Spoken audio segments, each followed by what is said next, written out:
How's it going? My name is Jonathan. Today I'm going to show you a really quick video based on ad strategy to basically reduce your CPMs during quarter 4. So quarter 4 is going to be very expensive for advertising. So right now it's still just starting or towards the end of quarter 3 going to quarter 4. So if you are starting a new store or something or trying to build up your pixel data, this tutorial will be really useful for you. You can really build up your and reduce your CPMs when you advertise really quickly using this method. So let's just get into the computer here.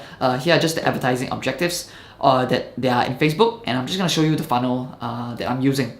So if you're quite familiar with Facebook advertising, this will be very simple to understand, and at one glance you kind of know my strategy already. But for those of you who don't really understand it, so basically what I do, right? So for example, I put a note here, which is basically this is applicable for example, if you're running a new store and you didn't have any pixel data, and the second one would be if you're testing a new product on the market and you didn't know what the response of the market would be. The third one would be you definitely need to have a niche store for this, because if you are running pixel data, unless you have Shopify, the Shopify app, then this may not be as applicable to you.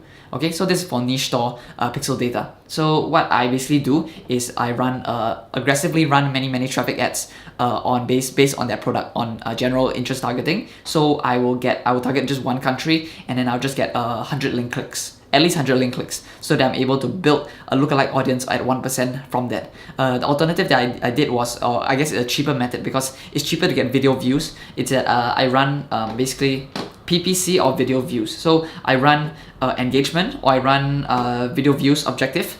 And then I run use the traffic method, where I have many different ad sets, and basically it's basically not time dependent. I'm getting just as much data as I can upfront, and so basically once I got enough people on the 75%, 95%, maybe I'll get around 300 or 400 people already viewing the video that I posted through the ad at 75 to 95%. Then I will build out LLA 1% using the data from the 75% to the 95%.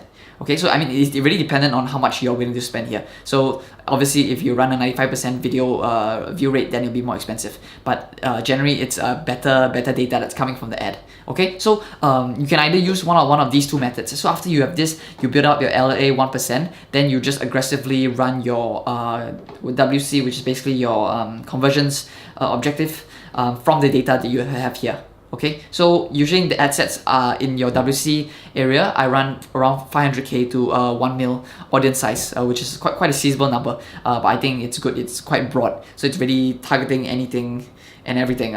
Yeah. So what I do is also I exclude Facebook page admins. So I'm thinking that business owners, I don't want to target them. I want to target consumers, and generally I will run 5 to 7 ad sets. So basically, if this doesn't work, if this doesn't work, it's not generating any sales, then I'm just gonna just basically scrap the product and move on to the next product that I'm gonna test. Alright, so this is basically my quick short video on basically how to fill your pixel in a sense and reduce CPMs during this holiday season. I hope you gained some value from this tutorial. Thank you for your time, and thank you for watching. I'll see you in the next one.